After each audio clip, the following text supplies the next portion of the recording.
Welcome to the Work-Life Balance Podcast. I am Kara. And I am Maggie. Together, we're a power real estate team with the Maggie Partners in Nashville. We believe that the hustle culture of today's driven entrepreneur who lives and works in Middle Tennessee requires balance.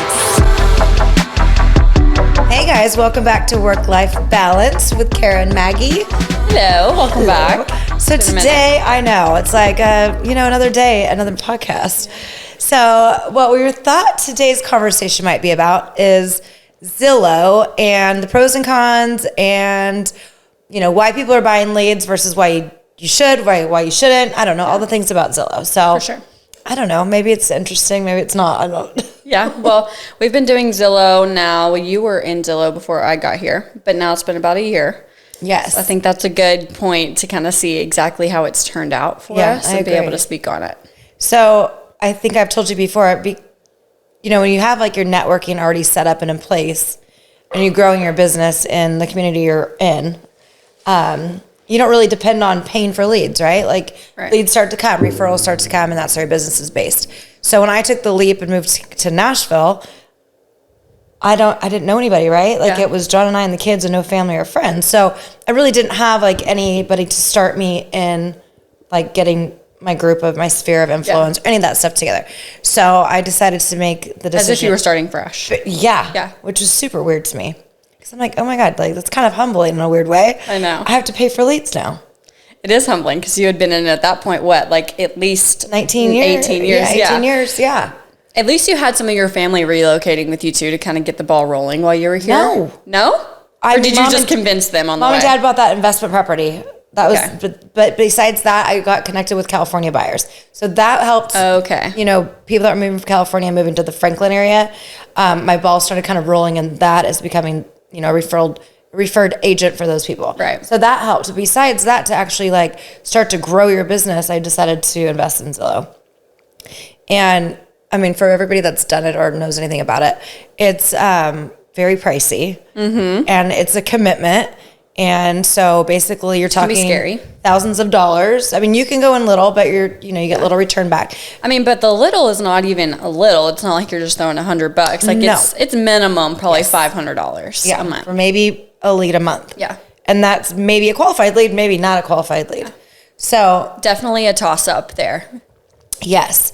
And I think for us, I did start small because it was me by myself. So I started minimal and kind of let myself grow, as far as investment wise went, and then brought you with me on as basically the buyer's agent for all the Zillow leads. So Maggie runs the Zillow leads. So for somebody wanting to talk to somebody that converts Zillow leads, which is completely unusual. Yeah, it's not easy. It's not easy, and most lenders say they've never met an agent that's converting like you and our company is. And I asked one of the lenders that we work with the other day, I was like, why do you say that? Because it kind of sounds like they're just blowing smoke up my ass, oh, you're converting when other people aren't. Yeah. It's are you just saying that because you want to get business from me, or are you saying that because it's true? And after having conversations with a few people like that, I guess it's just not usual. And he put his money where his mouth's at. Yeah. So that means he bet down on it. What do you say? Bet on it. Bet on it. Yeah. So I think that's. Yeah, and he didn't go in light either, so that says a lot. But it's not easy. I feel like you have to definitely have a personality that can mesh with anybody, and it's really hard to build trust right out the gate because these people are like you did when you moved here. You got Lindsay through Zillow, so you can talk about that experience too. But these people have no idea who you are. You're just a random voice on the other side of the phone, and then it's up to you to be able to get them in person, get them in escrow. Right. Get them to the closing table, which is not easy.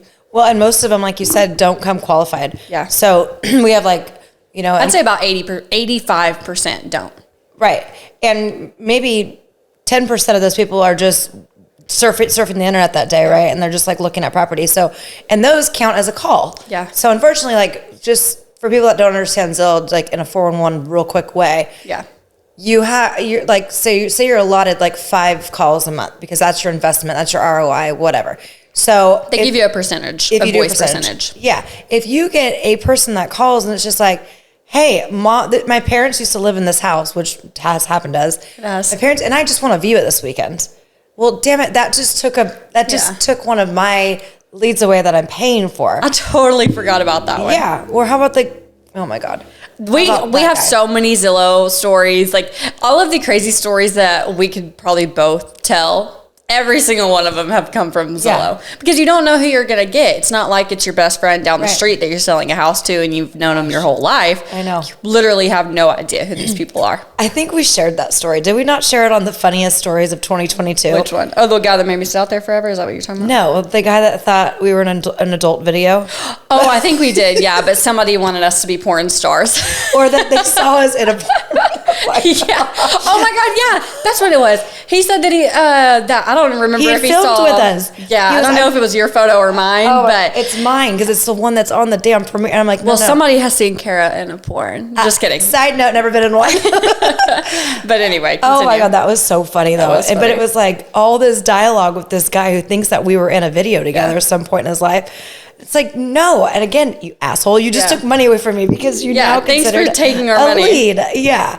So Zillow is it's a beast. It's a beast. It's a beast. But I think like for Maggie, we should run them through like what it looks like when a call comes through. Okay. So ring, ring, ring. Are we role playing right now? We're role playing. Okay. All right, go ahead. This is Alex from Zillow. You did not. Oh my God, that is so funny. Every single time Zillow calls, it is this automated voice. And it says, hi, this is Alex from... It's literally the most fake voice, like it's AI or something. This is Alex from Zillow here. You are now being connected to a local agent. Anyway. So then, that was funny. I know. So what happens is because we're on together. So if she misses it, I grab it. If I miss it, she grabs it. Whatever, because you don't want to miss them. So once you get them on the line, we have a vetting process that we typically go through, right? So what's that look like? So...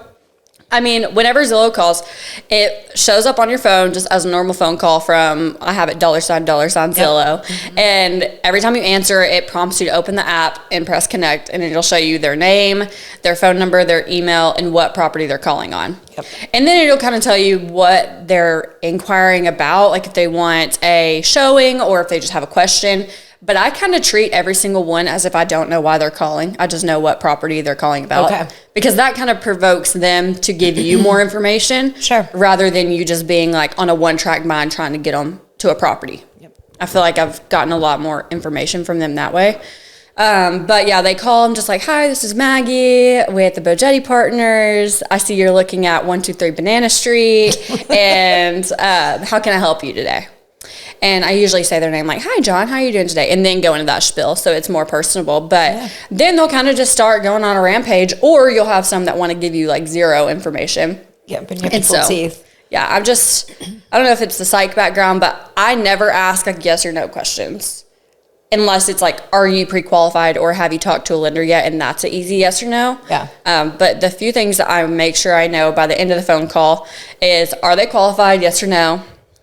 What their timeline is, and if they're working with somebody else. Yeah.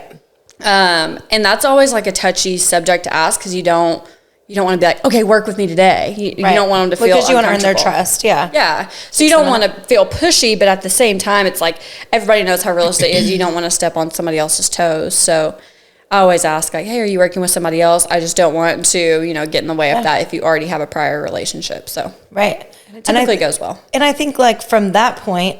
And what's like funny is it records. Yeah. It records the conversation. So like in the beginning, I know I drove her insane because I'm a little bit over the top. But I would listen. You've gotten so much better now. I would listen to her conversation and be like, okay, she did that really well. Like half the time John would be with me and be like, she killed that. I'd have you on speaker, so he was listening. Stop. It was like, let's have a glass of wine and listen to Maggie in this phone call. That is so embarrassing. Kidding. No, but I felt like I gave you just a bit of critiquing. But barely any, because you really did well. And I think you're right. The psych background, you asked the right questions. Yeah. And we'd had conversations about how we need to vet them. And we had actually typed out like a survey monkey at one point where we would shoot it to them and say, okay, and what's your specs? Yeah. And nobody filled it out, though. Nobody filled it out. Because everybody hates taking extra steps of information they already told you. Exactly, which I know it would make our job easier, but therefore nowhere. Whatever. But so, and usually, I mean, I don't know. You said it was kind of a weird stat that how many? 3%? I think, unless I'm just completely off base on this, I think out of all of the Zillow leads you get, so say you were to get 100 over a year, we'll just use easy numbers. Okay. You only convert 3%, or that's like the average. It's like 3 to 5% or something like that. That is so crazy. Crazy. Yeah. I think a lot of Zillow, though, like it definitely is, which we're seeing now, a long-term investment for sure. Because like you can't just expect to throw $5,000 out at Zillow a month and get that $5,000 back right away. Obviously, you know, it's a numbers game, 100% a numbers game. The more you put in, the more you're going to get out.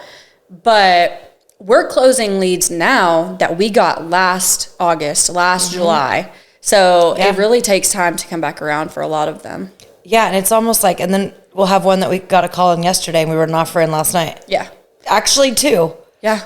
Which that's like. That never happens. It doesn't happen often, but they do. When it does, it's like, a fresh breath of air because Zillow it's so much work and it's so much follow up and it's, you know, you're dealing with like feeding through the crappy leads to get the gold mine. And it does work, but you're right. You got to put in money. Yeah. And you got to put in a lot of time. Which, I mean, I've heard stories before that one of the agents I know, she's like, yeah, I got on a team and we did Zillow and the very first Zillow lead I ever got was $3.5 million and I closed it the next month. Well, and I'm like, amazing. Okay, well, you are a freaking unicorn because 9 out of 10 agents, that's not going to happen to ever. And there's some people, I'll tell you right now, I have had people be so mean to me on the phone. Yeah. So mean. It's like, that is so unsolicited for sure. Yeah. And there's just no reason for that. Those people, you really just have to cut your losses and just be like, okay, that guy was just a jackass. Right. And that actually brings back to the whole Lindsay thing because that was such on a whim. Yeah. So, and just knowing that there's a human on the other line, that's kind of where I was going to go with that. Because so when I was moving out here, I didn't know anybody nor an agent or anything. So I jumped into the Zillow world. As most people do. Like, what's that stat? Yeah. 67% of home buyers use the app. 60 million visitors a month go on Zillow. And you have to also realize Zillow's got Redfin. They've got Realtor.com, right? They've got all these other platforms that have, I think they, over all of them, there's like a 1.9 billion viewers that go across all of their platforms. So they're all in it. Now they're into the lending side and everything else. But so I call Lindsay and, no, I don't call Lindsay. I call Zillow and Lindsay answers. And I remember the first thing that she said was, are you working with anybody? And I was like, well, no, like not yet. You know, I'm just trying to get information on this property. She's very aggressive. She's very straightforward. Yeah. She was very Maggie, which is amazing. But like she turned out to be our agent. We bought a rental from her. We bought our home here from her. She FaceTime showed me. I gained all this trust. We flew into town. She picked us up at the hotel, spent all day in her car cruising around. Happened to be just right after that hurricane came through. So like I got to experience natural disaster with this random person I just met of her, like online. So strange. And we've created like a friendship. And she sold you your investment and your personal home, right? Yes. And then when I got my license here and everything was up and running, she brought me over to where she was hanging her license and kind of introduced me to that company. And the whole point of that story is there's a human being on the other side of the line that is eager to work. And, you know, I know we're one of a million. Yeah. And it really is that first impression. Because I could have just hung up on her and been like, next, let's just call it again and it's going to go to another person. Yeah. But she like made a first good impression and she worked her ass off. And, you know, I think that's what people feel about you. Yeah. And not only have you sold Zillow leads, now we're getting referrals to Zillow leads parents that are moving to town and friends that are referring. And I mean, I think that's the beauty of it. Yeah. And I mean, it definitely, that's the goal. And one of my friends, he was on a team that provided Zillow leads, right? And it was when he was brand new, but he understood that Zillow is 100% about quantity over quality. Yes. Because if you can use Zillow to fill your pipeline and you nurture them correctly and how you should, then they will come to fruition at some point. And now he's left that company, but he was the one who made those connections with those people. Yep. So guess who they're going to use? Yeah. Him. Right. Even though he's not with the company. And this all goes back to, we've said this many times, it's not about who you're with, it's about who you are, you know? Yes. So yeah, I think that says more about it. And I mean, hopefully he he did right by the company and not just used them for his own benefits. That's kind of could be the other way around. But I mean, I think that's the ultimate goal is we don't have to pay so much, because I know for that situation, that broker was spending a lot of money to feed his agents. And then, you know, and you're right. It's like what you put into it is what you're going to get out of it. Yeah. So if you want to invest 5, 10, 15, 50,000 a month, you know, you've got to just make sure your client or your agents are selling that many. Yeah. And there are, I mean, I know of some brokers in some places that spend 20, 30,000 a month on Zillow. A month. That's insane. Yeah. It's easy to do if you now see how they contact you constantly. This zip code open. And so you get excited. You're like, oh, well, that, you know, we already have this part of this town. Now we can take the whole town for another $1,000. Yeah. And then 1,000 rolls into 2,000, 3,000. It adds up real quick. It does. So, especially when they pressure you to sign the contracts and do the things. It's like, they definitely know how to put the pressure on. That's for sure. Yeah. But, and the other thing is, you know, and I say to one of our agents here too, it's, you know, it's such a patience game, and it can be very overwhelming because you're putting money out and you're not immediately getting, you know, that return on it. You don't have that instant gratification. You don't have the instant gratification, and you've got to be in it to wait. Yeah. And if you can't, then that's probably not the best position to be in. And then you just work your leads, which is fine. Yeah. I mean, majority of people do. Yeah, I mean, there's so many people that succeed in this business without using Zillow. Absolutely. I mean, it's definitely possible, but it is harder. I mean, that is a good way to get your name out there and you know, continue to get leads. It is awkward though. I mean, like I said, I've had people yell at me on the phone, but there's also, you're going to have very, very weird experiences, and I'll throw this out there, with Zillow leads that end up being good leads. That like, this is just one example that we're probably going to go under contract today, but the very first time I ever met them, we just got on a quick Zillow call. I didn't ask all of the questions I probably needed to ask on the very first call, but I just ended up meeting them because it was super close to my house. Yeah. Weirdest experience I've ever had in my life. Like, only one of the people spoke English, so I was not able to communicate with them in like the way, because I'm obviously very talkative, very bubbly, so I like to talk, give information, all the things, but none of them could understand me. So it was like, what do I do? To the wall. Yeah. So genuinely, after I left that day, I told Kara straight up, like, I don't think that I'll be able to close that. Like, I just don't think that will ever come to fruition. I'm glad I met them, but I don't know if they will ever come back to me. Right. Because they weren't pre-qualified at that point. And you have to be, which in the beginning, Kara always got mad at me for chasing after these leads that weren't qualified. And now I see why, but then I was just so eager. And would go. But they weren't qualified. So at that point, I was like, okay, well, I'm not going to show you more houses until you get pre-qualified, because yada, yada, yada. Anyway, they called me a week ago. And we're like, hey, just wanted to let you know that we got pre-qualified and we're looking again, and we liked you the first time, so we want to use you again. And then last night, after I wrote their offer and went over it with them, the mom that barely speaks English, all she said, oh my gosh, it was so sweet. I was probably going to cry. She said, she goes, Maggie, thank you so much. We love you. We appreciate your help. Like, so she spoke English the whole time? I don't know if she spoke English the whole time, but they probably all did, Maggie. I don't know. I think she speaks very broken English. That's very sweet, but that could be very funny too. Yeah, she said, thank you, I love you. And I was like, oh my God, that's so sweet. That is sweet. It's just a matter of like treating every single person the same. 100%, and you're really good at that. And they came back. Yeah. And now they love me, apparently. Yeah. So you did good for them. You got them a family home. Oh, I hope we got it for them. Fingers crossed. We don't know yet. We'll find out when we get off this podcast. We'll have an acceptance in the box. But I think, like, just back to just paying for generated leads. There's so many different platforms. I jumped on another one at one point called Promo Bloom. Ended up being a total piece of, maybe not. Well, we have one buyer that we're still working that. And we'll let you know if that one comes to fruition. If it does, it paid for itself 10 times over. But other than that, you just got to be careful when you pay for all these leads. There's so many, like, read between the lines in their contracts, like, oh, well, if you don't close any in their 6 months process, we'll give you your money back. Well, there's a clause that they're not going to. So I don't know. I would just say, just be wary when you're buying leads. I think Zillow, I can say from experience that I think it's worth it if you're looking for a platform to buy something, and And also, if you're not cherry picking, like you were, like just be straight up, you were cherry picking 100%. Them. Kara 100%. Would open the app. If it wasn't what she wanted, she would press decline. Yeah. Yeah. And that's okay. Yeah. Like everybody's in a different spot of where they're at, and that's totally fine. But I will say on that, like, and how you said that they can just hang up and call a different agent if they want to. They can press decline. I don't want to work with this person and move on. Sure. We actually had somebody that we closed. It was the Russos. Like they called Zillow 4 different times and got 4 different agents. And then they got to me and they were like, we finally freaking got somebody that's actually willing to drop what they're doing and come show us a house. Oh my gosh. So that's like, we're going to work with you because you were willing to actually come stop what you were doing and wild? Come show us. It's crazy. Yeah. I mean, I just met a gentleman. Well, I just introduced you to him. Yeah. There are buyers out of Oregon. Mm-hmm. And he flew into town. This is such a side note. So it has nothing to do with Zillow, but it has to do with agents right now.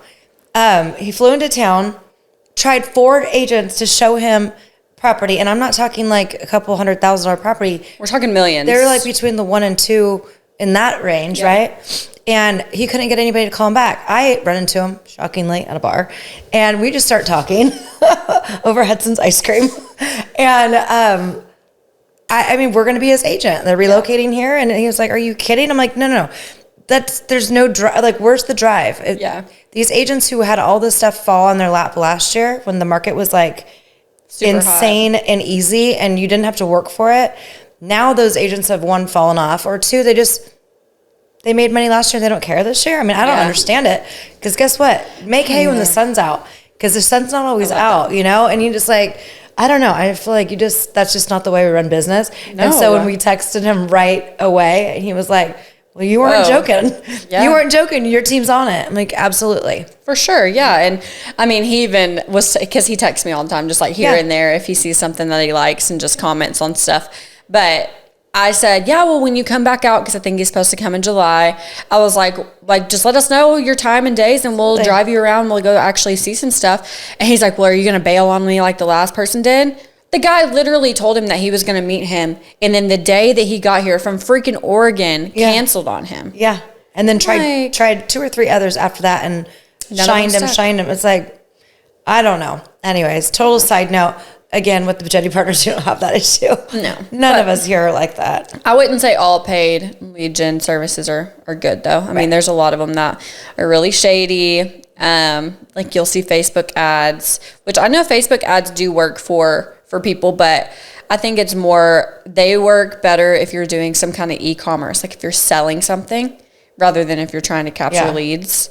Well, Promo Bloom was the Facebook ads. Yeah. I don't think we got anything off. Not really good ones. It was a bunch of like fake information. I think people were just putting in their stuff to be able to see what was next. Right. Because it was like, click on this link and then we'll take you somewhere else. Yes. And then it was like asking for their information, and then it did. So I think people put in fake information just to get past it. Yep. Which doesn't help the people behind the scenes.